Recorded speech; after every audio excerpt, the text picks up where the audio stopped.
안녕하세요. 제도권 주식 분석입니다. 자, 5가지의 아주 강도 높은 테스트를 통과하면서 단 하나의 ETF가 선정되었습니다. 오늘 그 과정을 여러분들께 소개해 드릴 테니까 배당 투자할 결심하실 분들은 도움이 되실 거다라고 생각을 합니다.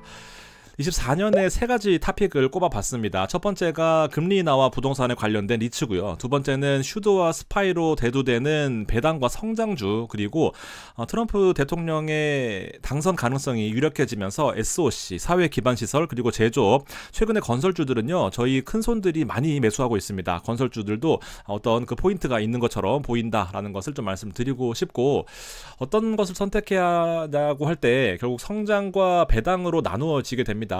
아주 압축해서 제가 3가지씩을 꼽아봤습니다. 성장 기반인 경우에 일단 S&P 500과 나스닥 포트폴리오를 기본적으로 가져가시고요.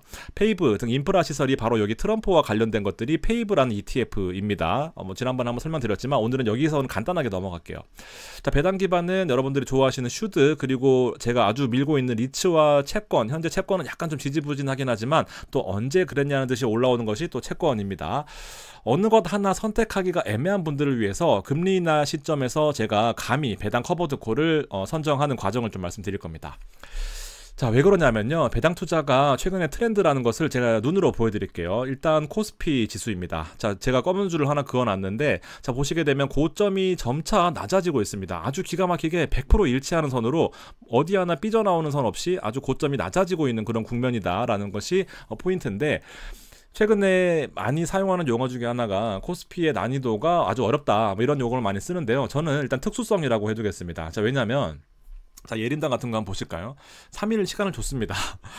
한강 작가가 노벨상을 수상하면서 3일 연속으로 급등했습니다. 자, 국내 시장의 특수성 중에 하나가 바로 이겁니다. 여러 섹터가 있잖아요. 여러 섹터 중에서 흐름을 탑니다. 이렇게 흐름을 타는데 포인트가 뭐냐면 누가 먼저 나오느냐, 누가 먼저 욕심을 덜 부리느냐, 이거의 싸움인 거예요.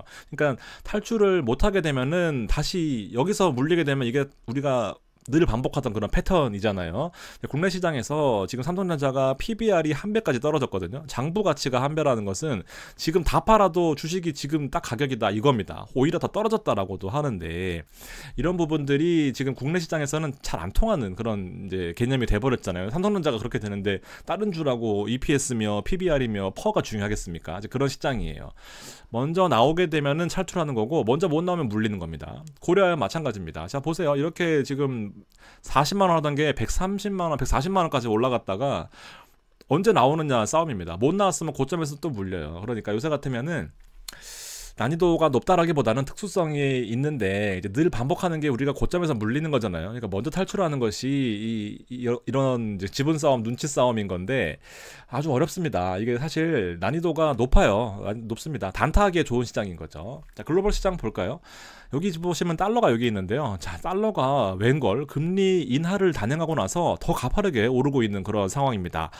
왜냐하면 계속해서 B컷 0.5%씩 낮출 것이다 라고 했었는데, 생각해보니까 경기가 너무 좋은 거예요. 왜냐하면 지수들, S&P, 나스닥, S&P, 다우가 최근에 조금 꺾이긴 했지만 지수들이 너무 좋으니까 굳이 금리를 0.5%씩 낮추지 말자, 0.25%씩만 낮추자 하다 보니까 달러 가치가 은근히 안 빠지고 있다라는 거죠. 그러면서 채권 가격, 2년채, 10년채 채권 가격들이 좀 무너지고 있는 그런 상황입니다. 그래서 여러분들이 보시는 그 시장 자체가 일반적인 그런 시장은 아닙니다. 그러면서 금값은 계속해서 오르고 있는 거죠. 이런 부분들을 좀 참고하시고, 달러가 계속해서 오르고 있다라는 부분들을 포인트로 삼으시면 될 것 같습니다.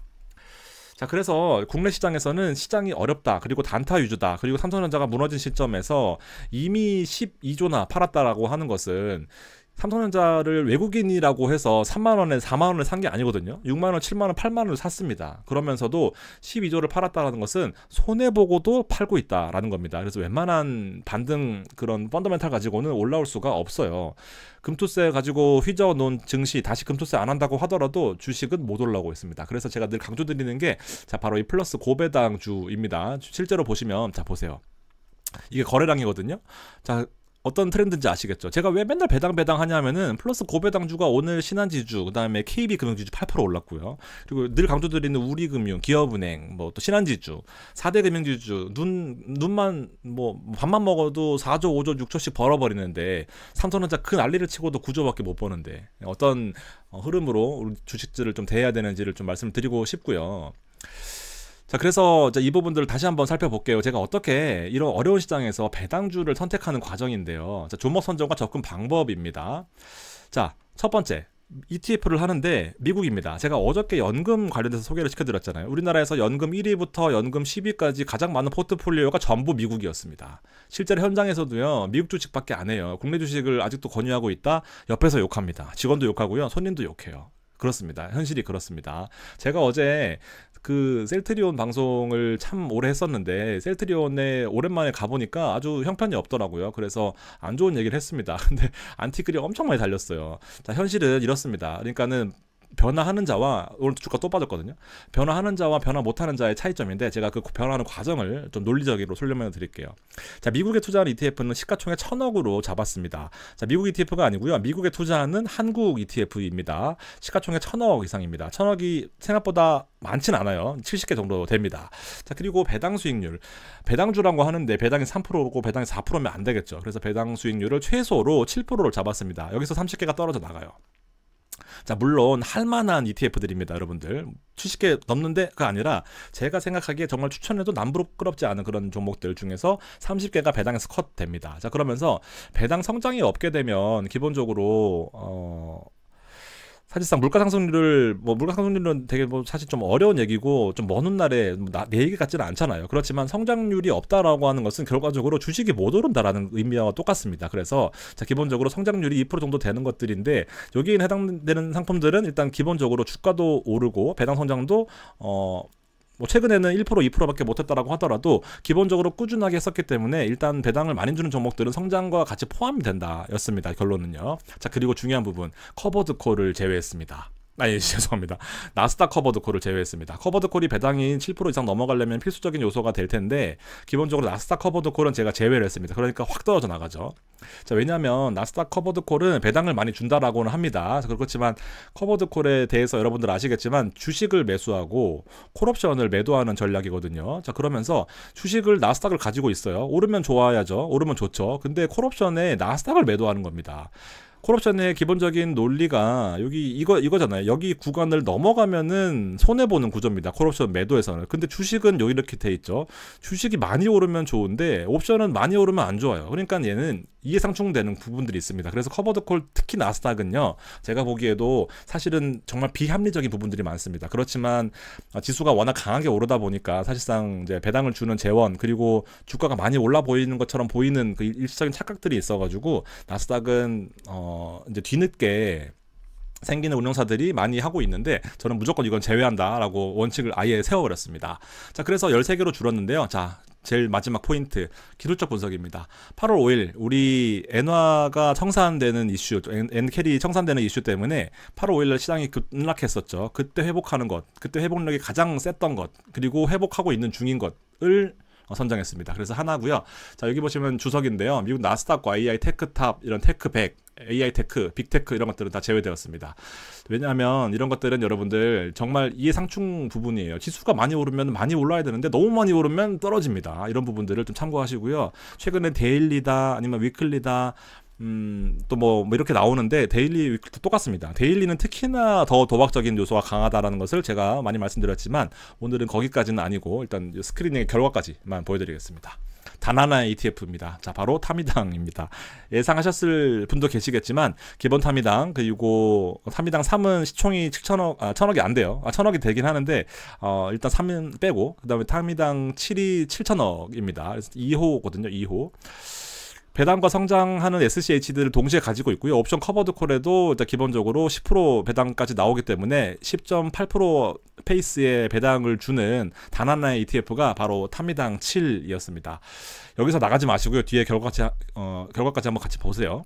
자, 기본 타미당 1조 5천억입니다. 아주 시총이 크죠. 그리고 타이거 리츠도 5천억이에요. 그러니까 선정은 못 됐지만 후보군에 있었던 종목들입니다. 타이거 리츠 5천억입니다. 되게 많죠. 에미체, 채권의 대장, 에미체 1조 7천억입니다. 얘가 아마 사고를 한번 칠 것 같은데 지금 조금씩 빠지고 있어요. 왜냐하면 채권이 가격이 움직이는 게 힘들거든요. 그런 부분들이 있고, 자, 에미당 같은 경우에도 1,000억 시총이긴 한데, 왜냐하면 제가 타미당만 자꾸 하니까 미래세 자산운용 출신이냐 하셔가지고 에미당이 시총이 안 돼요. 1,000억인데 뭐 어떡합니까? 이렇습니다. 자, 리츠를 한번 설명드려 볼게요. 왜냐면 우리나라 리츠만 제가 설명 자꾸 드렸었는데 미국 리츠를 궁금해하시는 분들이 많거든요. 자, 리츠. 제가 리츠 3년 운영하다가 온 거 아시죠, 여러분들? 제가 리츠 회사에 있었습니다. 다수의 투자자로부터 자금을 모아서 부동산을 사는 거예요. 그리고 부동산을 통해서 임대 수익이 목적입니다. 옛날에는 돈 많은 사람이 건물을 하나 조그만 걸 샀어요. 근데 이 큰 건물을 사려면 사람이 많이 필요한 거죠. 자, 이거의 포인트가 바로 공모 리츠인 겁니다. 똑같아요. 스킴은 많이 다르지 않습니다. 기본적으로 이 리츠라는 회사를 세워서 투자자들을 모집해서 출자와 이제 배당을 주는 목적인데, 이 리츠 회사를 세움으로써 건물을 살 수 있습니다. 그래서 이 리츠를 세울 때 우리나라로 치면은 국토부와 금융위의 인가를 받아야 됩니다. 이게 가장 포인트예요. 마음대로 못해요. 일반 기업들처럼. 그래서 철저히 안전이 보장되어 있다라는 느낌을 가지시면 되고, 자산을 사서 이제 뭐 개발하고 뭐 임대를 주고 해서 이제 임대료를 받으면 이제 배당을 주는 겁니다. 자, 그 과정에서 이렇게 기관들이 있는 건데요. 상장할 수도 있고, 금융기관을 통해서 뭐 돈을 빌릴 수도 있고, 자산 보관 기관은 이제 얘는 페이퍼 컴퍼니이기 때문에 실제로 명의를 가져올 수가 없어요. 그래서 명의는 자산 보관 기관이라는 증권사가 대부분 가져가고요. 사무 수탁 기관은 KB국민은행 혹은 뭐 신한은행 이런 은행에서 사무를 맡아줍니다. 기본적으로. 그래서 AMC라는 데가 이 자산들을 관리해 주는 거예요. 리츠 회사는 페이퍼 컴퍼니이기 때문에 사람을 쓸 수 없거든요. 그래서 이 AMC라는 회사에서 자산 관리 계약을 통해서 직원이 여기에 상주하고 이거를 운용하면서 배당을 주는 겁니다. 그래서 제가 여기에 있었어요. 미국 리츠의 특징은요, 일단 90% 배당 똑같습니다. 배당 가능 이익이라는 게 생기면 90%를 배당해야 되고요. 트리플 넷이라고 하는 것이 관리할 게 없어요. 임차인이 전부 다 관리를 하는 겁니다. 불나도 관리하고 뭐 물세도 관리하고 다 관리하는 게 바로 트리플 넷이에요. 신경 쓸 게 없습니다. 그래서 총 237개가 있고요. 자, 미국 리츠의 특징. 배당은 한 5% 정도 되거든요. 근데 보시면 상위 10개가 50%를 과점하고 있습니다. 자, 무슨 말씀인지 아시겠죠? 과점이 되게 심해요. 그래서 그 과점 대표적인 1등이 바로 VNQ라는 리츠 ETF입니다. 2001년부터 운영했고요. 자산도 되게 많아요.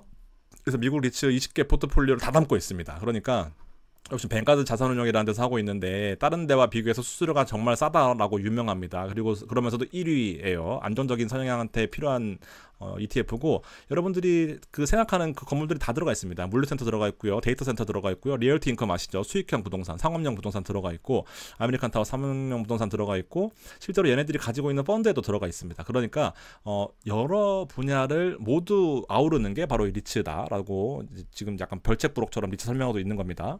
미국의 99%고요. 배당은 지금 3.7까지 올라와 있어요. 가격이 많이 올라와 있기 때문에 시가 배당률은 떨어져 있는 그런 상태입니다. 수수료도 0.12였는데 0.13으로 올랐어요. 평균은 0.42입니다. 높죠. 그래서 어떤 자산들이 들어가 있냐 하면은 이제 프롤로지스랑 아메리칸 타워, 에키닉스, 그다음에 크라운 캐슬 이런 것들이 다 미국에서 제일 유명한 이제 건물들이 ETF들인데, 이런 것들이 다 올라와 있다. 그래서 어떤 가 많이 와 있냐 하면은 데이터 센터, 그다음에 부동산, 그다음에 이건 무슨 부동산이지? 헬스케어 부동산, 호텔 리조트, 죄송합니다, 모르겠어요. 구체적인 부동산, 산업용 부동산 이런 것들이 쭉 있어가지고 여러분들이 관심 있으시면은 VNQ를 사시면 미국 리츠에 투자하시는 겁니다. 자, 아쉽게도 주가는 많이 올라와 있어요. 1년 동안에 33%나 올라와 있습니다. 그래서 제가 미국 리츠는 이렇게 많이 올라오는데 우리나라 리츠는 많이 못 올라오는 그 이유 중에 하나가 유상증자 때문이었다라고 하는데, 그 부분들은 시간이 지나면 반드시 회복이 돼요. 그 부분도 좀 챙겨가셨으면 좋겠습니다. 같은 맥락에서 슈드를 설명드려 보겠습니다. 자, 기본적으로 장기 투자가 바탕이 되어야 됩니다. 왜냐하면 배당이 별로 많지는 않아요. 3.45%거든요. 자, 그렇지만 배당이 성장한다라는 것에 포인트가 있습니다. 너무 자세히는 말씀 안 드리겠지만, 자, 기본적으로 슈드는 0.06%의 수수료가 끝입니다. 우리나라는 여기다가 기타 알파가 붙여가지고 되게 많거든요. 근데 미국은 깔끔하게 0.06이 끝이에요. 이런 부분들도 좀 참고하시고요. 그 다음에 52주 신고가 부근에 있다라는 것도 계속해서 올라가는데요. 계속해서 올라갈 수밖에 없어요. 배당 투자의 흐름을 아까 설명 쭉 드렸습니다. 자, 기본적으로 제일 중요한 포인트는 배당이 계속해서 올라간다라는 겁니다. 3.45%인데 실질적으로 3.45가 매년 늘어난다라는 거죠. 왜냐하면 1년 동안 3.77의 배당 성장, 5년 누적으로 13% 배당 성장. 그래서 인플레이션 했지, 물가가 올라가는 것을 기본적으로 방어해주는 그런 역할로 여러분들이 슈드를 투자할 수가 있으신데, 이번에는 제가 VOO를 가지고 왔습니다. S&P 투자하는 게 제가 맨날 스파이만 말씀을 드리잖아요. 근데 스파이도 있고요, VOO도 있고요, IVV도 있습니다. 셋 다 S&P 투자하는 대표적인 ETF들이에요. 자, 근데 24년으로 제가 끊어놨습니다. 두 개를 비교한 건데 왜 끊어놨냐 하면은 23년 말부터 24년 초 이제 그리고 지금까지 IT가 너무 많이 올라가지고 약간의 왜곡은 또 있어요. 이때부터는 좀 벌어지긴 했는데, 자, 그 전까지 탄생하고 나서부터 지금까지 똑같은 투자를 했을 경우에 상승률이 거의 비슷합니다. 거의 유사하죠. 그러면서 실제로 총 12만 불을 납입할 경우에 마지막 파이널 밸런스가 똑같은 조건에서 28만 불, 31만 불 뭐 차이가 있긴 하지만 안정적으로 꾸준히 올라오는 것과 이렇게 올라오는 것과는 또 차이가 또 있잖아요. 그래서 여러분들이 슈드를 좋아하고 사랑하시는 이유가 결과적으로 여기에 있다라는 것을 좀 포인트로 주시면 좋겠습니다. 그래서 인컴형 파이프라인 증가의 니즈에 좀 부합하는데, 아무래도 배당이 성장한다라고 하더라도 너무 작아요. 그러다 보니까 탄생한 것이 바로 이 타미당입니다. 기본적으로 슈드를 투자하면서 슈드를 투자하면서 S&P 500을 매도하는 형태입니다. 아까 나스닥 커버드 콜, 지가 오르면 좋은데 지가 떨어져야 좋아요. 이게 뭡니까? 지가 오르면 좋은데 너무 많이 오르면 안 좋아요. 이게 약간 이렇긴 한데, 얘는 SCHD를 투자선으로 한다라는 것은 다우존스 에쿼티 이제 디비던 이 TR USD를 추종하는데, 이것과 슈드와의 이 상관관계 얼마나 많이 차이가 났냐는 0.97입니다. 그러니까 배당주와 슈드는 거의 같은 몸이다 라는 거죠. 그러면서 S&P 콜옵션을 매도합니다. 근데 콜옵션은 매도 성공률이 높다라고 하는 것은 변동성이 작잖아요. 그리고 아까 보여드렸던 것처럼 그 매트릭스 차트 보여드렸죠. 여기서 이렇게 보여드렸었는데, S&P는 지금 이렇게 올라가다가 이렇게 되고 있거든요. 변동성이 작아졌어요. 그러다 보니 아주 메리트가 있는 그런 국면을 지나고 있다라는 겁니다. 타미당 7회 11월 배당을 예고해드리면 일단 10.8% 정도의 수준으로 예상하고 있습니다. 주가가 많이 올라와 있잖아요. 그리고 25일인데 오늘이 31일이 배당 기준일입니다. 그로부터 이틀 뒤에 매수를 해야 배당을 받게 되는 거고요. 이때가 배당 락입니다. 배당을 못 받는 날이기 때문에 배당 못 받는 만큼 주가가 떨어져요. 그러다 보니 이때가 배당 락, 그리고 배당 지급일은 이때부터 이틀 영업일인데 하루, 그 다음에 휴일이 껴 있어가지고 4일날 지급이 된다라는 부분입니다. 요거 참고하시고요. 여러분 사실 분들은 아직도 기회가 있어요. 자, 근데 여러분들 솔직히 타미당은요 지금 주가가 많이 올라와 있어요. 보시면 올라와 있죠. 근데 가격 상승폭은 슈드와 S&P 500의 범위 내 상승으로 우상향하는 모습이다, 뭐 이렇게 써놨지만 슈드도 올랐고 S&P도 범위 내로 올랐기 때문에 콜옵션 매도가 같이 많이 올라와 있습니다. 자, 하나가 더 있어요. 자, 바로 달러입니다. 달러. 1389원까지 올라왔거든요. 그러다 보니까 목이 너무 아파. 몰빵 하신다는 분이 계세요. 절대 안 됩니다. 왜냐면 달러가 너무 많이 올라와 있기 때문에 달러도 고점, 그 다음에 주식도 고점이에요. 그러니까 절대로 몰빵 하시는 분들한테는 힘든 이제 그런 부분들이 있다라는 것을 좀 설명을 좀 드리고, 절대적으로 나누어서 좀 들어가야 된다라는 것까지 좀 챙겨 가셨으면 좋겠습니다. 왜냐면 지금 이렇게 말씀드리고 나면 사고 싶잖아요. 근데 지금은 좀 많이 올라와 있는 그런 상태예요. 그래서 제 방송 꾸준히 지난 것들 보시면서 한번 체크하시고 좀 도움이 되셨으면 좋겠다라는 이제 그런 생각입니다.